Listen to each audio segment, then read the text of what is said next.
This is one of those moments where Douglas Murray doesn't let things slide. Dave Smith is trying to come in with these usual talking points. But Douglas, he doesn't even flinch. He doesn't raise his voice. He just brings the facts. He brings clarity. And honestly, it needed to be said. Watch this. Why do you think there's a blockade of any kind? Why is there a blockade? Well, I mean, the argument from Israel would be... No, why do you think?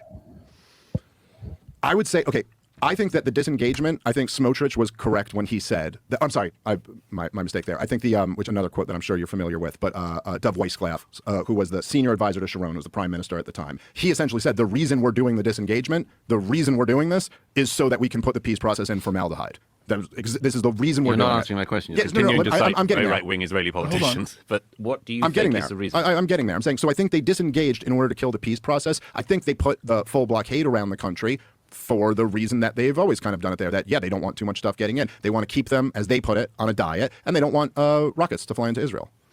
The second one is a kind of important one, isn't it? The final one. Yeah, it is. If the Palestinian leadership in Gaza after 2005 had not from the get-go decided to use Gaza as a stockpiling place for rockets to fire into Israel, all of it would be different. If they had just resisted the temptation that so many of us do in our lives to stop keeping RPGs in our cellars and then Katyusha rockets in our children's bedrooms, all of it could have been different. If that desire to live in peace beside your neighbors had superseded the desire to stockpile rockets, it would all be different. Yeah, or if Israel just hadn't occupied them for 60 years, it would all be different too. Why is it the onus always on them? Well, you believe in self-determination, I'm sure. Yes. I believe in individual rights, yeah, sure. Okay, individual rights. And that includes the right to make bad decisions. Sure. Yes. The Palestinians in Gaza, when they voted in Hamas, made a very bad decision. Yeah, of course, and Douglas, in the years, hang on. And in the years after that, they made bad decision after bad decision. It was a very bad decision to continually fire thousands of rockets into Israel. It was a very bad decision to use what boats came in early on and to use the smuggling networks from Egypt, not to bring in supplies you could actually build a thriving society with, but to bring in rockets. It was a very bad idea. No, there was not starvation in Gaza after 2005. No, there was no deficit of goods coming in. I've been plenty of times. There was no deficit? No, there are no plenty goods were kept out. There are plenty. How many? Have you been to the crossing points? No. When were you last there at all? I've never been. You've never been? Well, am I not allowed to talk about it now? I've never been to. Have you ever been to Nazi Germany? Are you allowed to have feelings about them? You can't time travel, but you can. Right. But you can travel. Okay, but so what? So what's the point? Like, no, okay. I find that lots of people have been there and agree with me, and lots of people have been there and agree with you. Yeah, but so if I don't you're know going to what spend a year and a half talking about a place, you should at least do the courtesy of visiting it. All right.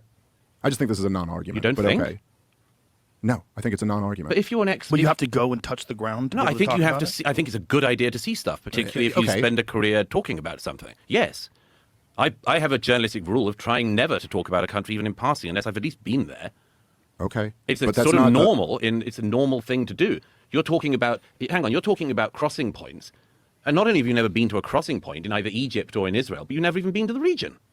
Okay. Again, I think this is a non-argument. I don't understand. No, it's not a non-argument. Yeah, it is. It's not a non-argument if you're insisting that you're an expert of some kind, or not claiming you're an expert but still talking about it, about the provisions going into Gaza or not. If you've never seen any of this going on. So you're not allowed to speak about things that you've read about. You can only speak about things that you've seen with your own eyes. You can talk about what you want, as you're proving. But that is a different matter from spending an awfully long amount of time talking about an issue in a region you haven't even had the courtesy to visit, whilst developing all of these views about it. I mean, now I slightly get an idea of where you're coming from. You've read about this blockade, and so you imagine that that's what it is. I imagine you've read all the people who say that Gaza was a concentration camp, and you probably think that too. Am I right?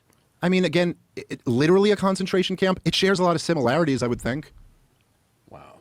Well, As I say, you can't time travel Let's go back to the back to the Nazi block- era. let's but go you back to could the go blockade. to the Middle Okay. East and actually visit it. Okay, It's the not World hard to World do. Bank said in 1996 for the Now 1 the year of the libertarians blockade. are quoting the World Bank. I love it. It doesn't mean anything. This is a non-argument. Yes, I'm saying the World Bank did their own analysis of this, and they said that it was Why a don't you 40% do of your the, own analysis? Hold on. You got to Jesus stop Christ. interrupting Okay. and let him finish I the will. sentence. The Fire World away. Bank said that 40% drop in the GDP of 1 year due to the blockade, and there's been a blockade from 2007 on. So are you saying that this hasn't had an economic effect? Is that the argument? No, of course it'll have an economic effect. So you're saying you have to be on the ground and do an audit of the blockade No, in order to be able to I comment think on you it? should at least know what it is, what the territory is, what the situation is in the region. Yes, absolutely. And the only way Absolutely. to do that is to be there in person. I think that's the best way. It's not the only way, but it's the best way, for sure. For sure. If you have never seen the countries in question, you've never spoken to the people in question, you've never interviewed anyone, you've never gone around, you've never seen the terrain, and so on, and you've used Wikipedia, I'm sorry, no, that's not the same thing. Okay, well, I've not just used Wikipedia, but didn't you write a big piece when the war in Ukraine first came out titled something like, I've been to Ukraine and they can win, they can repel the Russians? So you could go there and still get it wrong, right? No, I was with the Ukrainian armed forces in 2022 when they were retaking territory from the Russians. Right, the last Yes. time they had any advances, yeah. Yeah, right. I said I can see how they could win, which would be advances like that, yeah. You Sure. said if we just fund them, or if we just No, arm I them, didn't that say they can then I said, they can I repel. said that the Ukrainian army was making great successes, which it was when I was with them in the fall of Okay, 22. listen, there were lots of But- people who went to Iraq and said, we'll be greeted as liberators, and I it'll know, be paid but- for in oil, and democracy will spread through the region. So I don't know. Either take on the arguments or don't, but I don't But I'm think saying, but your argument's incorrect. Oh, okay, fine. Well, then present a counter argument to it. But to just tell me I'm not allowed to talk about something I'm because not I'm not saying an you're expert. not allowed to okay, talk fine. Well, about you're it. not I've an said expert, so you repeatedly, shouldn't you're talk talking about about it. it You haven't now. been there. Yeah, I know. But you keep playing this game where it's like the whole opening to this podcast was like the non-experts talking about this is such a problem. Now you're saying because I don't haven't been think- there, I can't talk about it. Is there a blockade there that's causing economic devastation or not? According to the World Bank, there is. First of all, I don't think it's a game. I don't think it's a game at all. Me neither. I'm not playing a game. Okay, Okay, but this is semantics. No, but this is important. I've seen plenty of this up close. I've seen plenty of this with my own eyes because I do believe that one of the things you should do if you're talking about something is to see it. Yeah, you've established Okay, that. but Is there a that's- blockade? The blockade that existed, to the extent it existed, was a blockade to try to make sure that the Israelis and the Egyptians knew what materials were going in and out of Gaza after the first rocket fires when Hamas, in fact, before Hamas was elected. The Israelis and the Egyptians didn't do a very good job of it, were meant to be trying to make sure that the materials that went into Gaza were not materials that could be used to build up the Gaza and Hamas war machine. The reason why trucks get searched is not because the Israelis want to search through grain or flour. It's because they wanted to stop the trucks containing the arms and the munitions that the Gazan, Hamas, and Islamic Jihad fighters were going to use to fire against Israel. And I'm sorry, it just makes the most obvious strategic sense. As the late great Joan Rivers once said, if as an appeal to authority. That one I'll allow. That one I like. She also said that Michelle Obama's a man. Yeah, I know she did that. I'm saying she That got seems to be everything a right. perennial. So continue. Go ahead. But as Joan Rivers said, if New York was being rocketed from New Jersey, we would level New Jersey. I don't think you need to level it, by the way. But you would at least try to make sure that rockets weren't being imported in larger quantities into New Jersey. Of course. Okay, that's all the Israelis were doing. And that's how you hold the line.